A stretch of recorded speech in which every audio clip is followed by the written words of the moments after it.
Moi, général de Gaulle, actuellement à Londres, j'invite les officiers et les soldats français qui se trouvent en territoire britannique ou qui viendraient à s'y trouver, avec leurs armes ou sans leurs armes.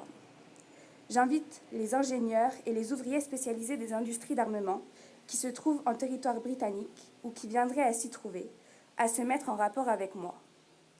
Quoi qu'il arrive, la flamme de la résistance française ne doit pas s'éteindre et ne s'éteindra pas. Devant un parterre d'élus, d'officiels et d'anciens combattants, le passé de résistant de Joséphine Baker était à l'honneur lors de la commémoration de l'appel du 18 juin à Puteaux. Je suis à la fois impressionné par le lieu, le monument est magnifique, ce monument donc en hommage au général de Gaulle, mais aussi la journée que nous avons vécue à l'issue de ce 18 juin 2016. La journée est magnifique parce que la municipalité a fait un très beau travail. Vraiment, je suis impressionné par la qualité. Quand on réunit à la fois des jeunes, à la fois des artistes, des musiciens, le public, le monde ancien combattant, il est important justement de l'ouvrir. Il est important aujourd'hui de transmettre et de continuer ce travail. Je suis tout à fait honoré d'avoir été invité à cette commémoration en l'honneur de Joséphine Baker, qui était une grande amie de la principauté, et vice-versa, puisque la princesse Grace l'avait accueillie, lui avait permis de se loger. Donc c'est un lien très fort et de deux femmes de cœur qui se sont rencontrées. Américaine, devenue française en 1937, elle n'aura de cesse de se battre pour son nouveau pays qu'elle a tant aimé. Lorsque le général de Gaulle lance son appel le 18 juin, elle rejoint les services secrets des forces françaises libres et se sert de sa notoriété pour obtenir des renseignements stratégiques.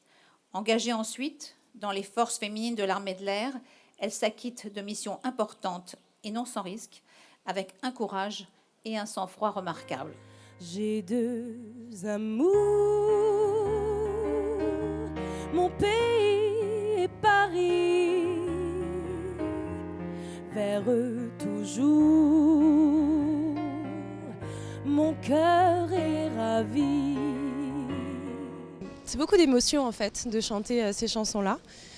Parce que d'une part, déjà, je suis très admirative du parcours de Joséphine Baker, par le fait qu'elle vienne d'ailleurs, qu'elle ait pu venir ici, qu'elle ait pu faire de ce pays le sien en fait. Je pense que pour ma génération, c'est vraiment un exemple d'intégration, de talent, et je pense que c'est vraiment un grand honneur en fait pour moi.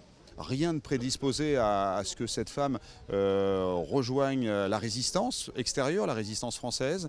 Elle va le faire, donc elle fait preuve d'un immense courage, elle fait preuve d'un amour absolument sans limite pour ce pays qu'elle a choisi. C'est une personne qui, avec ses moyens, qui étaient peut-être limités, mais avec la parole, par l'exemple, essayait de dire aux gens, écoutez, les inégalités, c'est injuste, il faut combattre, il faut essayer qu'il y ait le moins d'inégalités possible. Le voir un jour, c'est mon rêve joli. J'ai deux amours,